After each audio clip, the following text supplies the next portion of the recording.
이제 하나님 주시는 말씀을 보겠습니다. 사도행전 10장 24절부터 48절까지 제가 봉독하겠습니다. 사도행전 10장 24절부터입니다. 이튿날 가이사랴에 들어가니 고넬료가 그의 친척과 가까운 친구들을 모아 기다리더니 마침 베드로가 들어올 때에 고넬료가 맞아 발 앞에 엎드려 절하니 베드로가 일으켜 이르되 일어서라, 나도 사람이라 하고 더불어 말하며 들어가 여러 사람이 모인 것을 보고 이르되 유대인으로서 이방인과 교제하며 가까이 하는 것이 위법인 줄은 너희도 알거니와 하나님께서 내게 지시하사 아무도 속되다 하거나 깨끗하지 않다 하지 말라 하시기로 부름을 사양하지 아니하고 왔노라. 묻노니 무슨 일로 나를 불렀느냐? 고넬료가 이르되 내가 나흘 전 이맘때까지 내 집에서 제9시 기도를 하는데 갑자기 한 사람이 빛난 옷을 입고 내 앞에 서서 말하되 고넬료야, 하나님이 내 기도를 들으시고 내 구제를 기억하셨으니 사람을 요바에 보내어 베드로라 하는 시몬을 청하라. 그가 바닷가 무두장이 시몬의 집에 유숙하느니라 하시기로 내가 곧 당신에게 사람을 보내었는데 오셨으니 잘하였나이다. 이제 우리는 주께서 당신에게 명하신 모든 것을 듣고자 하여 다 하나님 앞에 있나이다. 베드로가 입을 열어 말하되 내가 참으로 하나님은 사람의 외모를 보지 아니하시고 각 나라 중 하나님을 경외하며 의를 행하는 사람은 다 받으시는 줄 깨달았도다. 44절부터 이어 읽습니다. 베드로가 이 말을 할 때에 성령이 말씀 듣는 모든 사람에게 내려오시니 베드로와 함께 온 할례 받은 신자들이 이방인들에게도 성령 부어 주심으로 말미암아 놀라니 이는 방언을 말하며 하나님 높임을 들음이러라. 이에 베드로가 이르되 이 사람들이 우리와 같이 성령을 받았으니 누가 능히 물로 세례 베풀음을 금하리요 하고 명하여 예수 그리스도의 이름으로 세례를 베풀라 하니라. 그들이 베드로에게 며칠 더 머물기를 정하니라. 아멘. 어떤 사람이 아침에 출근을 하면서 고속도로를 차를 운전해 가는데 그날따라 왜 그렇게 고속도로에 역주행하는 차가 많은지 정말 정면 충돌할 만한 위기를 여러 번 겪으면서 운전하는데 아주 진땀을 흘리고 있는데 휴대폰으로 전화가 왔습니다. 받아보니까 아내예요.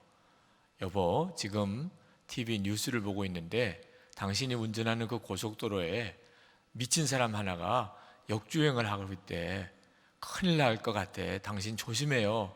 그랬더니 이분이 전화하면서 미친놈이 한둘이 아니야. 위험해, 빨리 끊어. 그렇게 하더래요. 저는 교우들을 만날 때 이따금 목사님 그렇게 저는 열심히 사는데 왜 그렇게 인생이 힘들어요? 그런 분들을 여러 분 만납니다.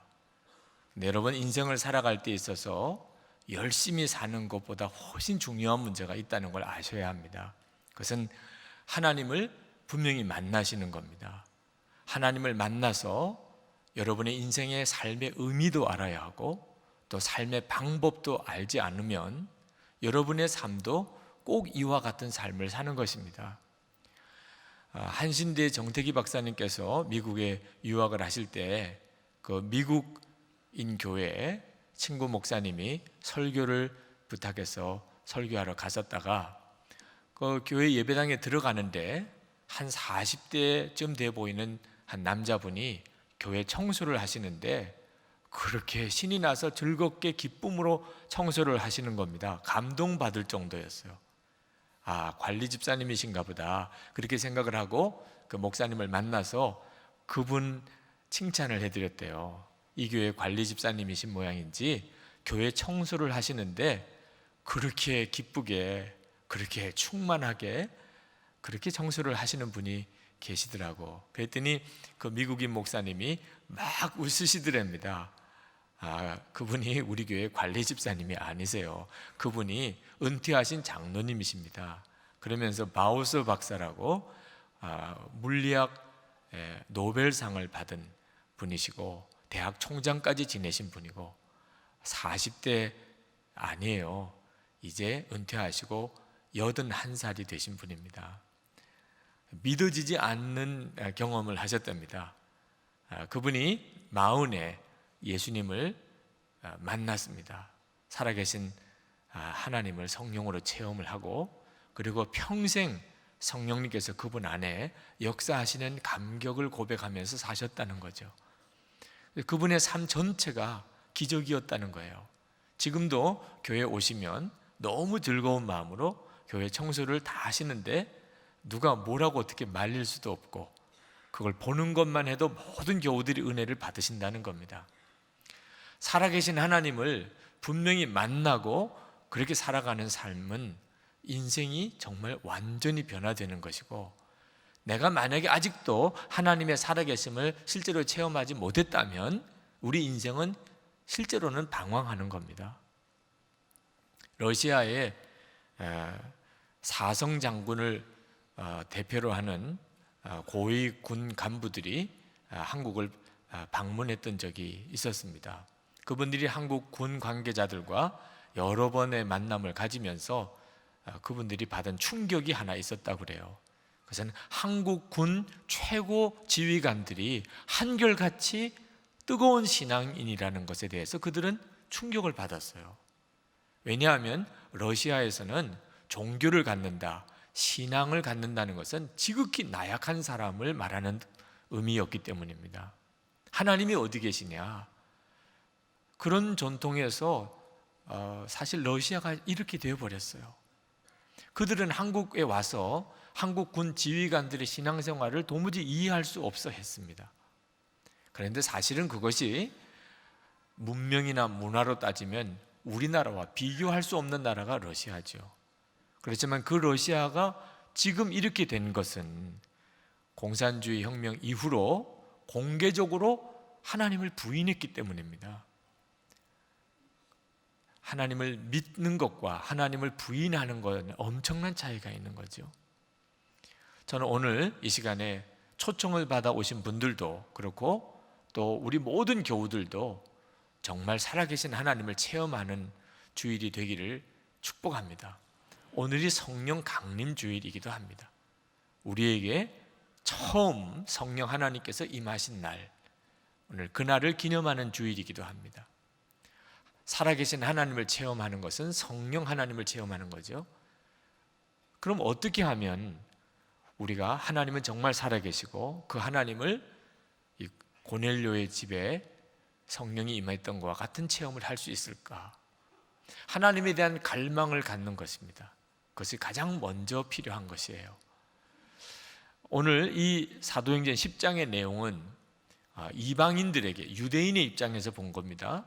유대인 아닌 다른 민족에게 성령님이 임하는 최초의 사건을 기록한 겁니다.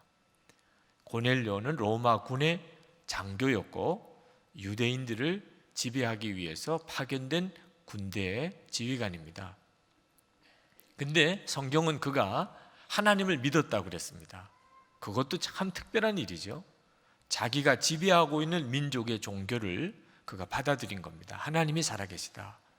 그리고 기도를 많이 했던 사람이고, 그리고 어려운 사람을 돕는 선한 일을 많이 했던 사람이었다고 소개를 하고 있습니다. 이 고넬료 집에 성령이 임하게 되었는데, 그것은 지금 우리들처럼 세계 모든 민족과 족속에게 예수 그리스도의 복음이 증거되는 문이 열리게 된 사건입니다. 어느 날 이 고넬료가 늘 기도하던 시간에, 제9시 기도 시간에 기도를 하는데 천사가 임하는 특별한 체험을 하게 됩니다. 천사가 나타나서 고넬료에게 한 말이 두 가지예요. 하나는 하나님이 내 기도를 들으시고 내 선한 일을 기억하고 계시다.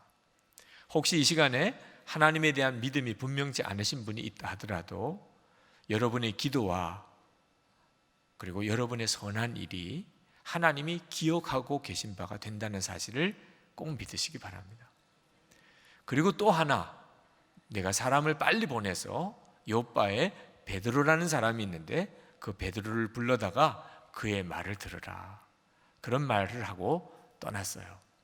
고넬료는 그렇지 않아도 하나님이 계시다는 믿음을 가졌었는데 천사까지 만나고 그 말을 듣게 되면서 가슴이 그냥 뜨겁게 하나님에 대한 갈망으로 일어나기 시작을 했습니다. 그래서 베드로를 데려오라고 사람을 보냈어요.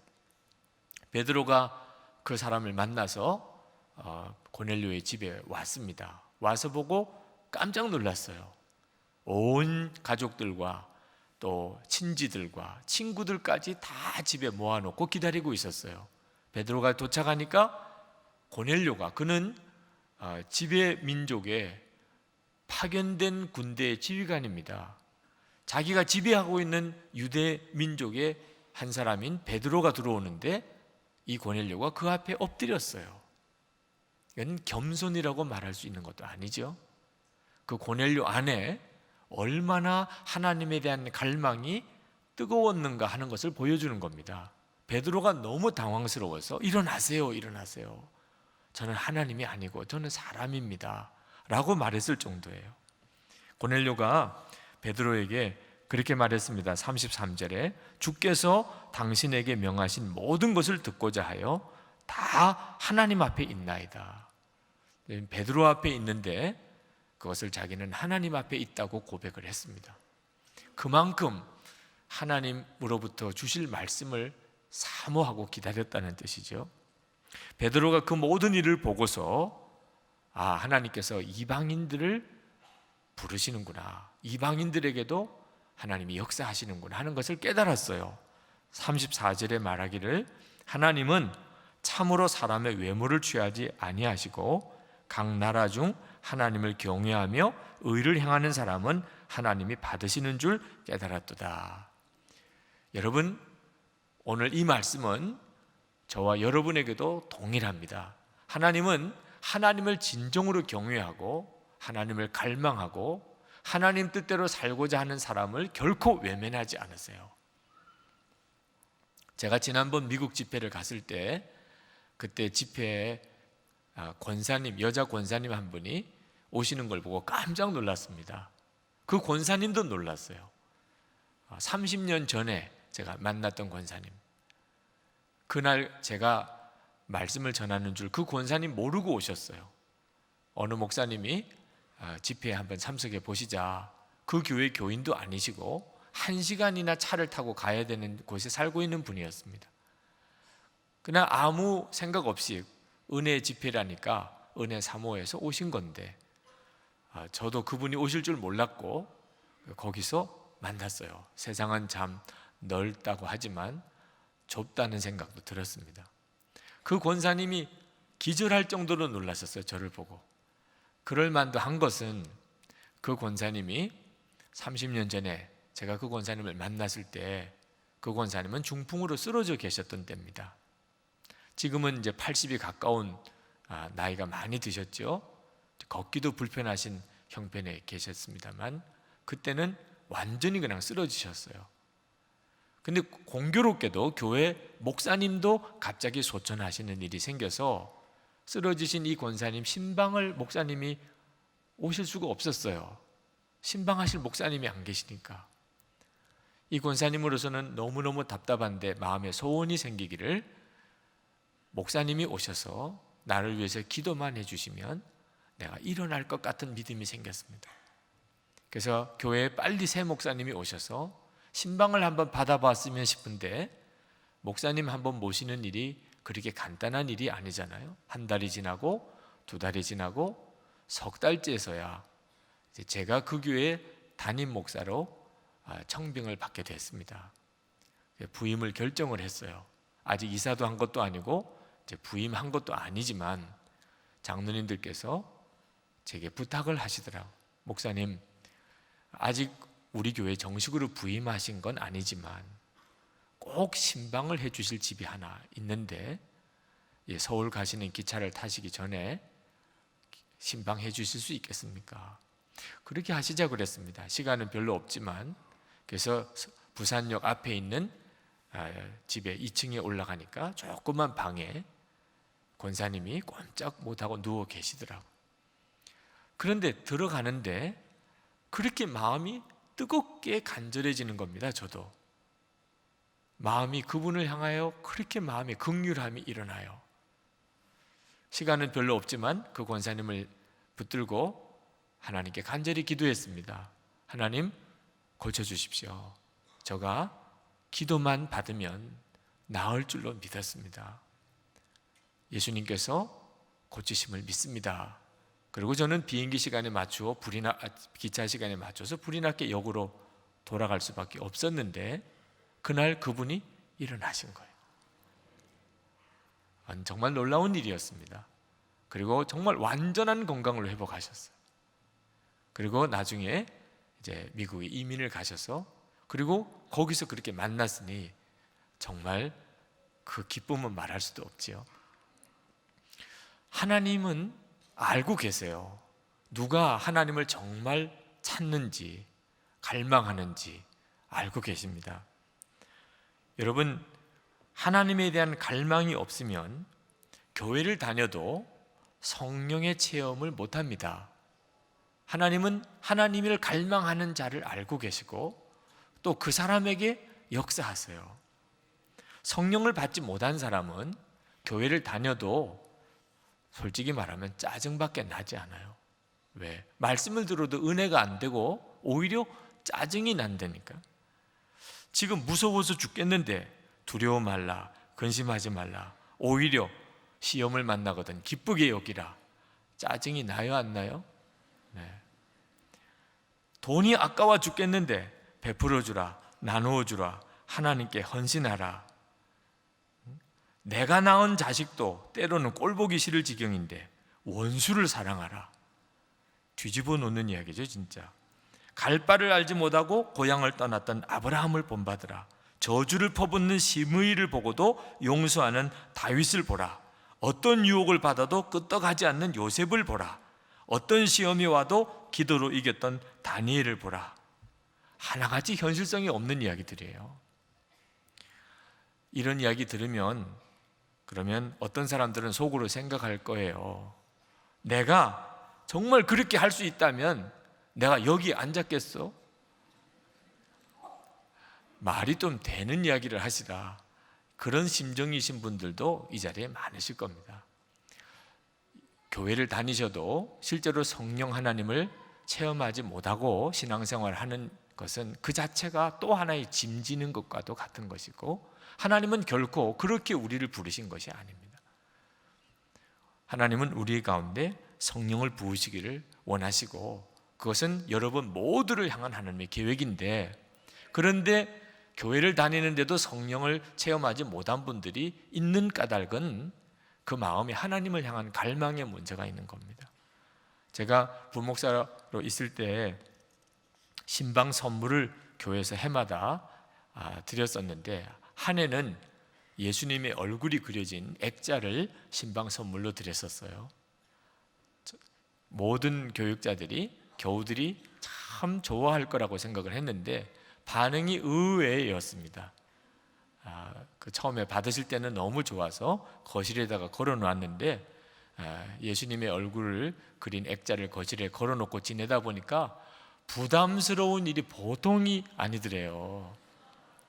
부부싸움 하고 난 다음에 딱 보니까 너무 부담스럽고 술 마시고 집에 와서 딱 보니까 이게 너무 죽음이고 애들 공부 안 한다고 막 소리 지르고 야단치고 난 다음에 보니까 영 마음이 찜찜하고 그래서 그냥 창고 같은 방에다가 다 걸어놨다는 거예요. 여러분, 예수님의 보시는 눈을 의식하는 것이 부담스럽다. 보지 마세요, 하나님. 정말 무서워 죽겠네요. 이런 심정이 됐다면 성령 체험하는 그것은 기대하지 말아야 하는 거죠. 하나님을 향한 내 마음의 갈망, 그것이 바로 우리가 성령 하나님을 체험하는 매우 중요한 조건입니다. 오늘 우리가 읽은 고넬료는 정말 하나님을 갈망하는 사람이었습니다. 그러나 하나님을 갈망한다는 것만 가지고 성령 하나님을 체험하는 것은 아닙니다. 아직도 하나가 더 필요해요. 고넬료는 오랫동안 그는 하나님을 마음으로 믿었고 그리고 기도 생활을 잘했고 선한 일을 많이 하며 살았습니다. 그러나 그는 그렇다고 해서 성령 하나님을 체험한 것은 아니었습니다. 그러나 천사가 나타나서 그에게 한 가지 더 필요한 것을 말씀해 주셨어요. 베드로를 불러서 베드로가 하는 말을 들으라 하는 것이었습니다. 자, 고넬료가 베드로를 초청해서 무슨 말을 들었나요? 예수 그리스도에 대한 복음을 들었습니다. 베드로는 고넬료의 청을 받고 와서 예수 그리스도의 복음을 전했어요. 고넬료 집에 베드로가 전했던 예수 그리스도의 복음의 말씀은 그 결론이 43절에 나옵니다. 그를 믿는 사람들이, 여기 그는 예수님이죠, 다 그의 이름을 힘입어 죄 사함을 받는다 하였느니라. 베드로가 고넬료의 집에서 전했던 말씀의 핵심은 죄 사함을 받는 예수 그리스도의 십자가 복음이었습니다. 예수님이 우리 죄를 짊어지시고 십자가에서 보배 같은 피를 흘리고 죽으셨고, 누구든지 그 예수를 믿으면 그가 어떤 사람이든지 모든 죄가 사함을 받게 된다는 겁니다. 고넬료의 집에 성령이 임할 때 바로 이 복음이 선포되었고, 고넬료와 그 온 가족들이 그 복음을 받아들일 때 성령이 임했던 겁니다. 전도를 하다 보면 사람들이 착하게 살면 되지 왜 꼭 예수를 믿어야 됩니까? 하는 질문을 흔히 합니다. 고넬료는 정말 착하게 살았던 사람입니다. 하나님이 인정해 주셨을 정도예요. 그러나 그런 고넬료에게도 아직 한 가지 부족했어요. 고넬료의 집에서 베드로가 선포했던 말씀, 죄의 사함을 받느니라. 그 말은 그렇게 기도 많이 하고 그리고 하나님을 마음으로 믿었고 선한 일을 많이 했던 고넬료에도 죄 문제 해결은 반드시 필요했다는 말입니다. 이 세상에 속죄가 필요 없는 사람은 한 사람도 없어요. 로마서 1장 16절에 복음은 믿는 자에게 구원을 주시는 하나님의 능력이라고 했습니다. 왜 예수 믿어야 하나요? 그것은 구원의 문제와 관련이 있기 때문입니다. 구원의 핵심은 죄사함을 받는 것에 있고, 죄사함을 받을 때 성령 하나님이 그에게 임하게 됩니다. 그리고 인생은 완전히 바뀌게 되는 거죠. 영국의 스러스츠라고 하는 사람이 교도소에서 40년 동안을 복역을 하고 그리고 만기 출소를 하는 날, 그가 교도소의 문을 나서지만 교도관들과 다른 동료 죄수들이 그가 다시 돌아오게 될 것이라고 의심하지 않았어요. 왜냐하면 그는 그동안 여러 번 그렇게 했기 때문입니다. 이 스러스츠라는 사람은 정말 변화되지 않는 사람이었고, 그는 복역이 끝나고 출소하면 또 죄를 짓고 또 감옥에 들어오기를 평생을 그렇게 했습니다.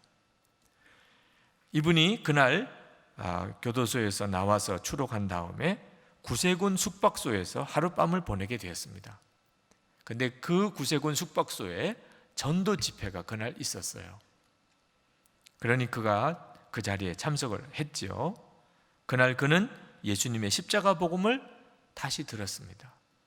그리고 이상하게 마음이 간절해서 그는 예수님을 영접했습니다. 그리고 그가 그날 성령을 체험했어요. 그리고 그는 완전히 새롭게 변했습니다. 그는 그 구세군 추록소에서 계속 남아서 그 뒤에 추록하여 그 숙박소에서 머무는 사람들을 섬기는 간사로 18년 동안을 섬기게 됩니다. 아주 유명한 사역자가 됐어요. 그는 교도소에서 추록한 사람들에게 자기 자신에 대한 간증을 늘 했습니다. 저는 그동안 가죽 채찍으로 400대나 매를 심하게 맞았고 교도소에서 40년 동안이나 생활을 했어도 저는 변화되지 못했습니다. 그런데 제가 예수님을 만나는 순간 제가 이렇게 변하여 새 사람이 되었습니다. 예수님의 십자가 복음은 인생을 바꾸는 역사가 있어요. 하나님을 갈망하는 사람이 예수님의 십자가의 복음을 붙잡으면 반드시 성령님을 체험하게 되어 있습니다. 여러분, 만약에 우리가 사는 것이 이 세상이 전부라면 굳이 꼭 예수를 믿어야 될 이유는 없습니다. 왜? 예수 안 믿어도 돈 잘 버는 사람 많고, 예수 안 믿어도 세상에 성공하는 사람도 많고 예수 안 믿어도 건강하게 사는 사람 많습니다. 만약에 우리가 사는 것이 이 세상이 전부라면 꼭 예수 믿을 이유는 없습니다. 그러나 여러분 꼭 기억하셔야 됩니다. 이 세상은 정말 잠깐이고 영원한 하나님의 나라가 있습니다. 천국과 지옥이 분명히 있습니다. 여러분, 하나님의 나라는 공부 잘한다고 또 성공했다고 돈을 많이 벌었다고 다른 사람보다 좀 착하게 살았다고 들어갈 수 있는 것이 아닙니다. 죄의 사함, 완전한 죄의 사함을 받지 않은 사람은 하나님 나라에 들어갈 수가 없습니다. 그리고 성령을 체험한 사람만이 그는 하나님 나라 가게 됩니다. 그러므로 예수를 꼭 믿어야 하는 거죠. 예수를 믿지 않으면 죄 사함과 성령을 체험할 수가 없기 때문입니다. 로마서 8장 1절 2절에 그러므로 이제 그리스도 예수 안에 있는 자에게는 결코 정죄함이 없나니 이는 그리스도 예수 안에 있는 생명의 성령의 법이 죄와 사망의 법에서 해방하였습니다 했습니다. 고넬료는 예수는 믿지 않았지만 하나님을 믿었어요. 그리고 선한 일 많이 했고 기도하는 사람이었습니다. 오늘 초청받아서 오신 분들은 고넬료와 같으신 분들입니다. 여러분들은 하나님이 계시다는 것을 마음으로 알고 사셨던 분들이에요. 그렇지 않으면 오늘 교회 문턱을 넘어 여기까지 오실 수가 없습니다. 여러분들은 성실하게 사셨던 사람들입니다. 남에게 폐한 끼치고 그리고 정직하게 살려고 그리고 선한 일을 하며 살려고 애쓰시며 사셨던 분들이에요. 고넬료와 같은 사람들이죠. 그렇지만 그렇게 성실하게 살았고 마음으로 하나님을 믿는다는 것만 가지고 영생의 축복을 얻는 것은 아닙니다. 그랬다면 고넬료가 베드로를 청하여 복음을 들을 이유가 없었죠. 천사가 그 고넬료에게 베드로를 청하여 예수 그리스도의 십자가 복음을 들으라고 역사하신 것은 오늘 이 시간 여러분들에게도 예수 그리스도를 믿는 것이 그렇게 중요하다는 것입니다. 죄 사함을 받고 성령을 체험하기까지 우리 영혼은 아직 구원받은 것이 아닙니다. 그러므로 예수님의 십자가 복음을 믿으시기 바랍니다. 그리고 성령을 선물로 받으시기를 원합니다. 저는 목사의 아들입니다. 그리고 제가 목사가 됐죠. 그러나 신학교에 들어갈 때까지만 해도 예수님의 십자가 복음을 알기는 했지만 그 십자가의 복음이 얼마나 놀라운 능력인지는 몰랐습니다. 제가 신학생 때 선배가 병원 전도대에 참여하라고 저를 불렀어요. 그래서 그렇게 하시자고 쉽게 대답을 했습니다. 전도가 뭔지를 몰랐기 때문이죠. 그리고 병원 전도대 간 첫날 저는 죽는 줄 알았어요. 예수님의 십자가 복음에 대한 분명한 확신도 없었고 또 전도가 뭔지 훈련도 받지 못했었습니다. 만약에 어느 한 여학생이 저와 짝이 되어서 전도를 안 했다면 저 도망갔을 거예요. 도망도 못 가고 한 병실 한 병실 들어가서 예수 믿으십시오. 예수 믿고 구원 받으십시오. 그럴 때 사람들이 다 저를 이상한 사람 보는 겁니다. 그것처럼 정말 진땀 나는 일은 없었어요. 어느 환자를 붙잡고 기도해 드리겠다고 그래서 기도를 하는데 꼭 느낌이 이분은 기도를 안 하고 저를 보고 있는 것 같아요. 그래서 기도하다가 살짝 눈을 뜨고 보니까 두 눈을 동그랗게 뜨고 저를 보고 있는 겁니다. 한번 경험해 보세요. 얼마나 식은땀이 흐르는 일인지. 제정신도 아니었어요. 어떻게 기도를 끝내야 될지. 어느 여자 환자분이 계셔서 정말 중병을 고쳐달라고 깨끗하게 완쾌되어서 그리고 집으로 가게 해달라고 그렇게 간절히 기도했는데 기도하고 난 다음에 너무 싸늘한 눈으로 저를 보는 겁니다. 나오면서 보니까 산부인과 병동에 해산하려고 온 임산부에게 중병을 고쳐달라고 입에 침을 튀기면서 기도했던 저를 생각하니까 다리에 힘이 다 빠지는 거예요. 한 걸음을 디디기가 어려워요. 저는 그날 다시는 나 전도 안 나온다 다짐하고 또 다짐했어요. 그날은 뭐 어떻게 할 수 없이 여학생 때문에 하여튼 끝까지 전도 마치고 그냥 학교로 그냥 돌아와 버리고 말았습니다. 그러나 그 다음날 청천벽력 같은 통보를 받았어요. 병원 전도대 총무로 임명을 받았다는 거예요. 그 여학생이 정말 오해를 했어요. 제가 그렇게 사람들이 싸늘하게 반응이 없어도 땀을 뻘뻘 흘리는 것을 열정으로 봤어요. 구령의 열이 이렇게 뜨거운 사람을 나는 처음 봤다. 그리고는 소개를 그렇게 한 바람에 병원 전도대 총무가 되어버렸습니다. 그 다음날 전도 나가는 날이 다가왔는데 밥맛이 없는 거 있죠. 아침 밥맛이 없어요. 아침 굶었지요? 점심은 도망가서 도서관에 숨었지요? 그런데도 끌려갔어요. 그렇게 병원 전도대를 했습니다. 근데 저는 그것이 하나님께서 저에게 예수 그리스도의 복음의 능력이 무엇인지를 경험하게 해주는 기회라는 걸 몰랐었어요. 한 달이 지나서 그날 제가 기도할 때 기도 안 하고 두 눈을 동그랗게 뜨고 저를 쳐다보신 그분이 사실은 실명하신 상태에 있는 분이었고, 그날 제가 그분에게 예수 믿으시고 죄 사함을 받으시고 구원 받으세요. 그리고 득에는 식은 땀을 흘려가면서 되는 말 안 되는 말로 그분을 고쳐달라고 기도했던 그 복음 전하는 것과 기도를 통하여 그분이 시력이 돌아왔다는 것을 들었을 때 정말 전기가 제 몸에 흐르는 감전된 것과 같은 충격을 받았습니다. 도대체 복음이 무엇인가? 예수 그리스도의 이름, 그 십자가의 복음이 도대체 무엇이길래 나 같은 자가 전했던 복음과 내가 드렸던 그 기도로 이런 역사가 일어난다는 말인가? 그리고 제 사역의 방향이 정해졌어요. 나는 예수 그리스도의 복음을 전하는 설교자가 될 것이라, 목회를 할 것이라. 오늘 이 시간에 예수 그리스도, 그분은 우리 인생을 뒤바꿔 놓는 우리의 구주이고 또 우리의 삶의 주님이십니다. 예수 그리스도 안에, 그 복음 안에 성령의 놀라운 체험이 뒤따라오게 되어 있습니다. 예수님은 약속하셨어요. 요한복음 14장 18절에 내가 너희를 고아와 같이 버려두지 아니하고 너희에게로 오리라. 세상에 많은 사람들이 고아처럼 삽니다. 고아가 어떻게 사는 거죠? 자기 문제는 자기가 해결하고 살아야 돼요. 아버지가 안 계시니까. 근데 하나님의 계획은 그렇지가 않아요. 우리를 고아처럼 살게 내버려 두시지 않으십니다. 우리에게 오신다고 하셨어요. 어떻게 오시죠?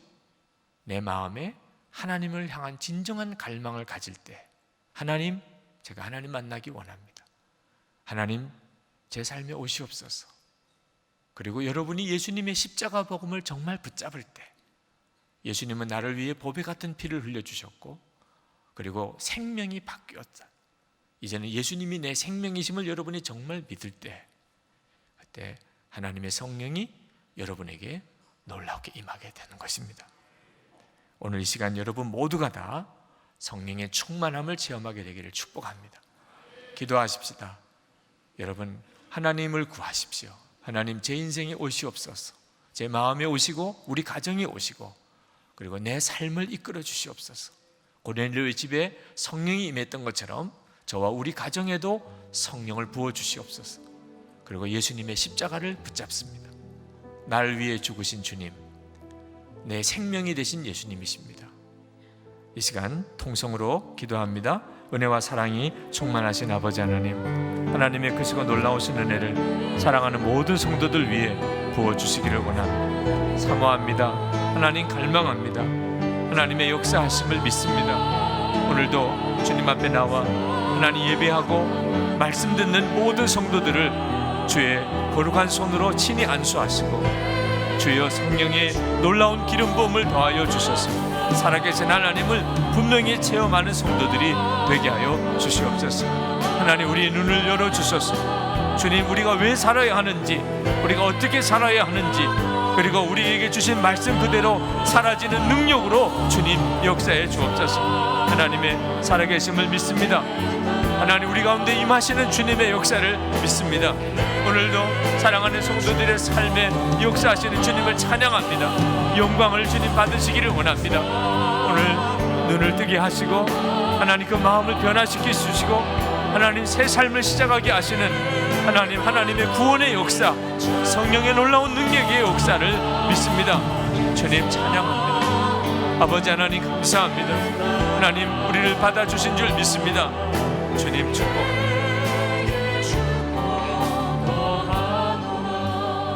아버지 하나님, 이 시간에 저희들이 그토록 간절히 기도하고 그리고 우리와 함께 똑같은 생명의 복음을 통하여 구원받는 역사를 주시려고 하나님 초청했던 사랑하는 이들이 함께 예배를 드렸습니다. 하나님, 이 시간 초청을 받아 온 이들은 하나님의 계획에 의하여 부름받은 이들인 줄 믿습니다. 고넬료의 집에 성령이 임하며 그 고넬료를 통하여 로마 교회가 세워지고 세계 모든 족속과 나라에 복음이 증거되게 하신 것처럼 늦게 예수를 믿으셨어도 살아계신 하나님을 만나고 구원의 놀라운 새 삶을 살게 하여 주옵소서. 오늘 이 예배 드리는 모든 성도들에게도 오늘 성령 강림 주일에 약속하신 성령의 놀라운 체험을 부어 주옵소서. 하나님을 갈망하며 주님을 사모하는 마음을 부어 주시고 주님의 십자가를 온전히 붙들게 하소서. 하나님이십니다. 예수님 한 분이면 정말 충분합니다. 우리와 함께 계시는 것을 보여주시고 우리와 함께 계심을 우리가 분명히 알게 하소서. 오늘도 예배하고 우리의 찬양과 기도를 주께 올려드렸으며 이제 우리의 헌금을 주께 봉헌합니다. 하나님의 기뻐하는 뜻대로 이 헌금들이 사용되게 하소서. 복음이 전해지고 하나님의 사랑이 전해지고 세상이 변화되고 하나님의 살아계심이 증거되는 일에 사용되게 해 주옵소서. 성도들의 삶을 축복해 주소서. 환난과 우환이 많은 세상 중에 있지만 하나님, 구원의 하나님, 축복의 하나님, 그 증인이 되게 하소서. 베풀어주고 나누어주고 다른 사람을 사랑하며 사는 힘이 있게 하소서. 육신의 질병을 고쳐주시고 가정의 기업을 축복하시고 특히 온 가족들, 자녀들을 하나님 이 시간에 책임져 주시옵소서. 하나님, 이 나라와 민족을 위한 기도 제목이 간절합니다. 하나님, 눈물로 나라 위에 기도하는 성도들을 외면치 않으실 줄 믿습니다. 북한을 주의 손으로 붙드소서. 지금은 말할 수 없는 위협의 세력들이 그곳에 있지만 하나님은 극적으로 이 상황을 변화시키셔서 북한의 복음의 역사가 일어나고 또 통일되게 해주실 줄 믿습니다. 성도들이 깨어 기도하게 하소서. 세계 열방에 나가 있는 선교사님들에게 힘을 주소서. 주님 다시 오심을 준비하는 사명자들에게 축복해 주소서. 우리 교회가 선교사님들을 능히 돕고 더 풍성히 도울 수 있도록 힘을 부어 주시옵소서. 예수 그리스도 이름으로 간절히 기도합나이다. 아멘.